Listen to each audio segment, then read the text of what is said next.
Merci, Monsieur le Président. Je ne pensais pas intervenir dans ce débat.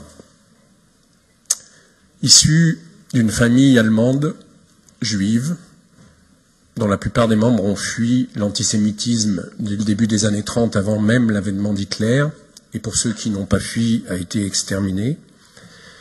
Neveu d'un certain Hans Kamse, allemand et juif, engagé dans la Légion étrangère française, puis capitaine des FFI, fondateur du maquis de Chartreuse et fusillé à Charavine par la milice française, je ne me sentais pas du tout habilité à intervenir dans un tel débat.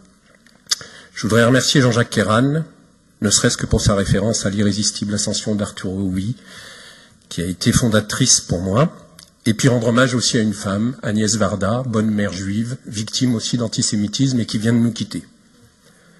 Nous ne partageons pas votre vision de la spécificité de l'antisémitisme, mais nous considérons que votre point de vue est respectable, comme le nôtre est respectable. Le débat sur l'antisémitisme, comme d'ailleurs tous les débats sur toutes les discriminations, mérite sérénité et objectivité. Cela n'a pas été le cas du débat de ce matin et nous prenons notre part de responsabilité. Mais nous regrettons aussi que d'autres groupes, dans cette Assemblée, aient ajouté de la haine à la haine, et certains l'ont rappelé.